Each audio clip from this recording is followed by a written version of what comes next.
All right, hello everyone, and happy Wednesday. This is Laura of Weatherstripping, and today is our Healthy Homes and Home Performance chat about a topic. And so today we are going to talk about air sealing. So I was going to talk about insulation first, but actually, in the order of operations for your house, it is better to consider air sealing before you do any insulation work. And I'm going to tell you why in the next 10 minutes or so. So, we got little chickens. They're joining. Oh, there. Okay. Anyway, the fun times of working from home. So, air sealing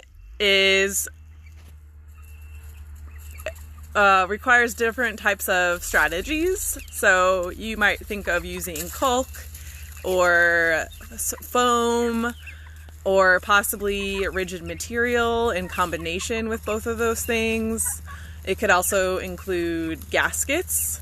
So like windows and doors have gaskets, well, especially windows.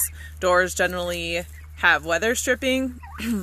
So different applications and for different materials.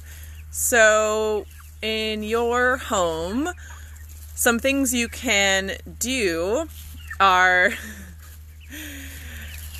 check out your windows and your doors. That's a good place to start.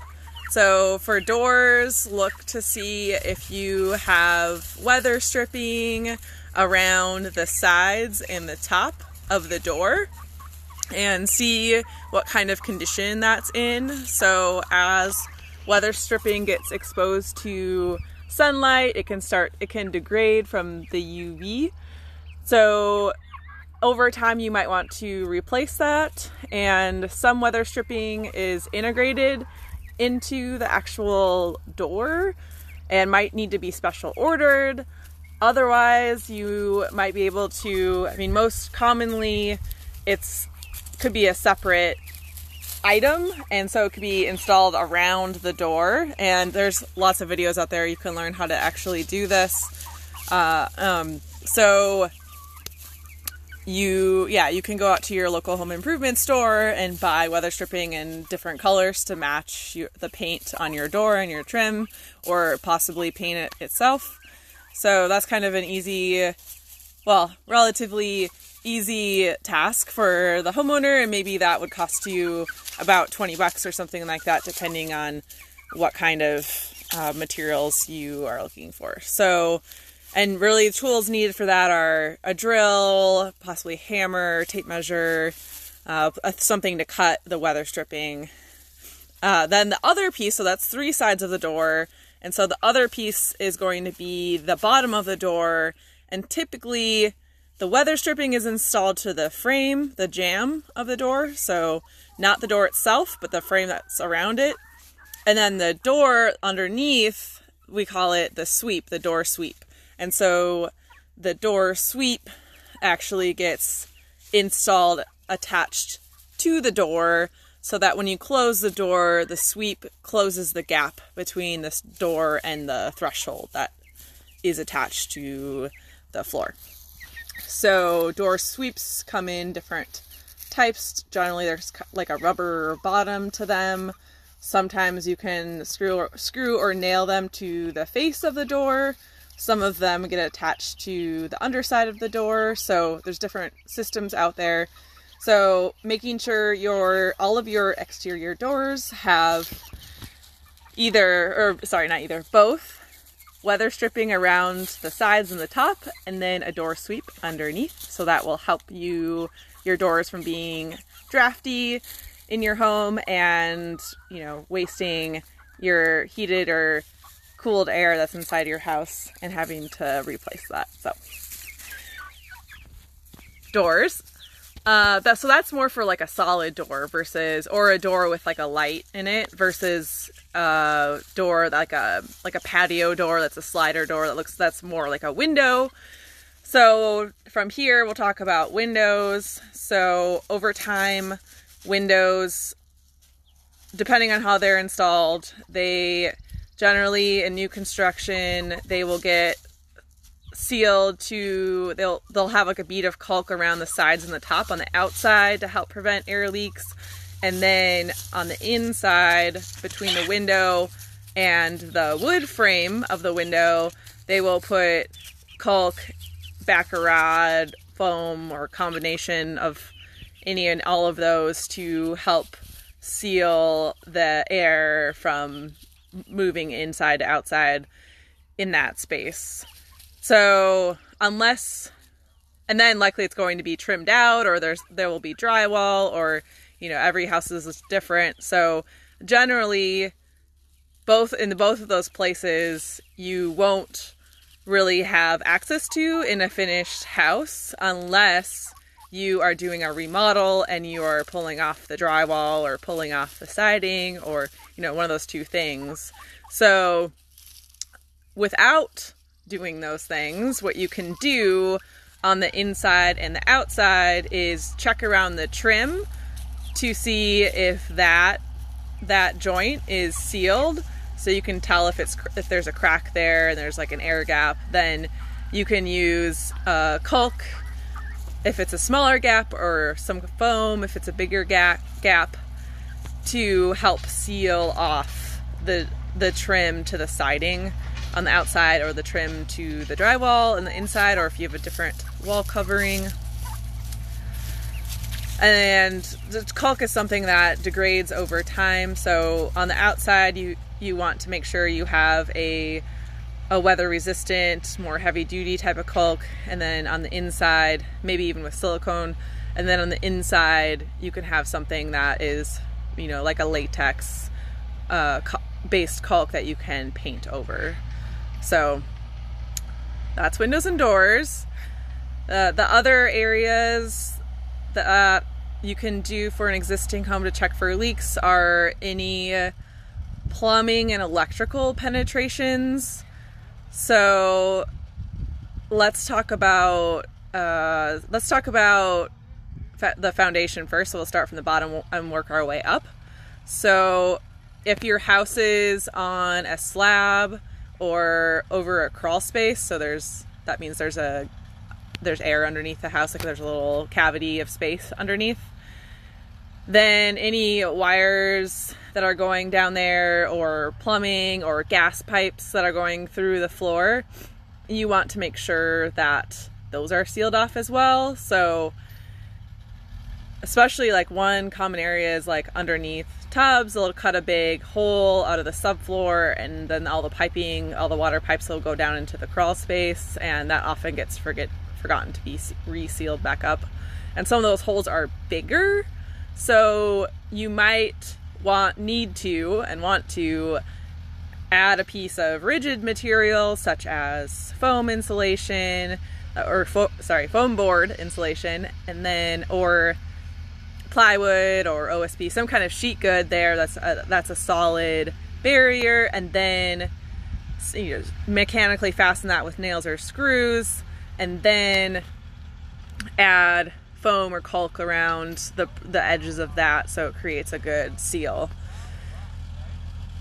And then same thing for the walls. So generally those are going to be closed off. I mean, unless there's, holes that got punched through the walls for whatever reason, just from remodels or other things. One place to check there is again related to plumbing. So if a sink is on an exterior wall, a lot of times the plumbing, so the supply and of the plumbing pipes, and then also the drain can be going out through the wall and or through the floor, and that can be a source for air movement because it doesn't always get sealed off.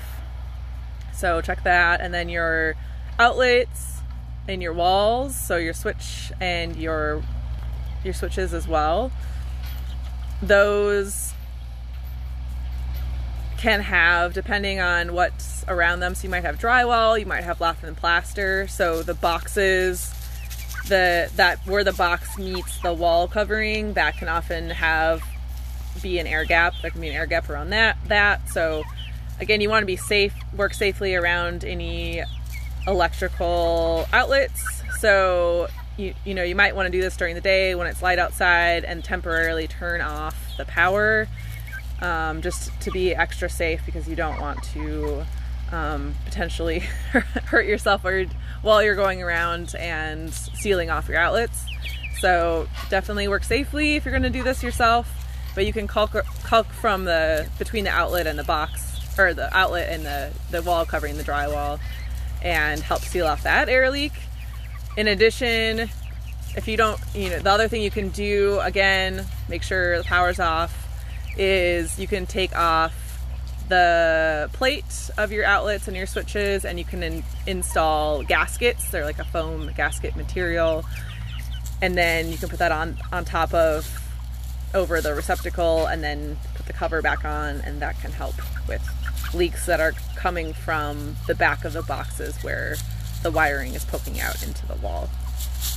So walls, ceilings, again, depending on what type of attic space you have, most commonly attics will be a flat ceiling with an open cavity of air above that is more connected to the outside versus a vaulted ceiling.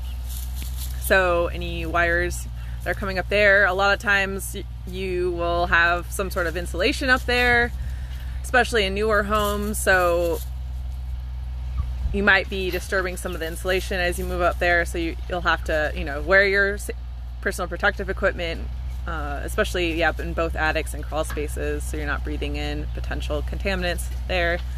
And then you might need to be moving the insulation around to see places where interior walls are meeting exterior walls, and interior walls are meeting each other. Just looking for light below. That's one thing, is you make sure that you have light shining up into the ceiling from below, so you can it'll help you see where those leaks, those gaps in, like where the drywall meets the framing, that kind of thing. Or if you have recessed lights. So recessed lights are one of the challenging things with air sealing, because there are some that are rated ICAT, which stands for insulation contact airtight trim, but even those have their inefficiencies in where the wiring is sticking out, and also the trim kit meeting the drywall, just like your outlets and your switches, where that actual fixture, the perimeter around that, where that meets your ceiling drywall, that is often an area where there's still going to be air moving. So if you are thinking about, you can also replace your fixture. So you can get LED ones, where instead of a multi-piece kit that's not really that airtight, even though it might say it is, you can get LED light kits that are retrofit, or for retrofit situations. If you have an existing home, that you can put in there, and they are a one-piece kit where they can create a better air seal for your lighting, and also be more energy efficient and help you save money. So yeah, I think that's it. Another thing, let's see where else the ceiling. So bath fans, you want to make sure we talked about ventilation a couple weeks ago. So in the bath fans that you have, it's a good idea to seal around the perimeter of those to make sure there's no air leaks moving around them and the drywall. And then also that the dampers are functioning properly, so that they are not stuck open or painted shut. So, because the way they work, when the fan runs, it opens up the damper, and so it can pull air out of the house. And then when it's not operating, the damper should be closed, so that you're not losing air out through that duct work. So yeah, so kind of taking a step back, the reason we do air sealing is so that we don't have air leaks through the envelope of our house, so the perimeter of our house that, we're trying to condition the air on the inside so we're more comfortable. And then if we reduce our air leaks, that helps us, a lot of people have had experience with drafty doors and windows, and making us uncomfortable. So we're looking at all those air leakage locations. Not only helps us feel more comfortable, but helps our heating and cooling systems run more efficiently and effectively, so they're not short cycling and you're not wasting money on heating air that's just leaking out of your building or your home. And another side factor of that is air leaks can also pull moisture and water vapor through the walls, the ceiling, and the floor. So just from a durability perspective, that can bring in, potential moisture issues in the wood framing and drywall that down the road you might lead to larger problems. So air sealing, a lot of people don't really understand why that's important. They, a lot of people just assume you need to insulate your walls and your ceiling and your floor, but you also, in addition to that, you need to air seal, because otherwise, if air is moving through your insulation, then it's not even working and functioning the way it needs to be, because basically insulation works, we'll talk about this more next week, but insulation works by trapping pockets of air and slowing down the transmission of air through an exterior surface into your home, and out of your home. So we'll talk about more about insulation next week.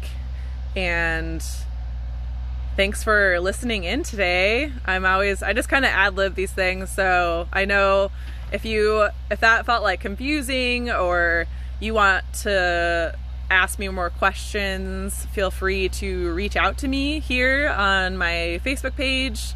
And then we can set up a time to talk on the phone as well, or via Zoom or whatever, just so you can kind of try to figure out what solutions you need that are specific to your home. So I'm happy to walk you through your house or just have a conversation on the phone so you can figure out how to tackle all those air leaks in your home that could be causing you comfort concerns and, health and durability issues down the road. So, okay, that's all for now. And I'll be back next week talking about insulation. So come on back. I know it's very, very exciting. So I'm going to keep doing these talks through the end of June is the plan for now. And then we'll see how that goes. So I'm also turning these videos into our blog posts via YouTube. So if you missed it, you can either check back on my Facebook page or go to my website, enerstructa.com. Okay. All right. Bye for now. Thanks for listening.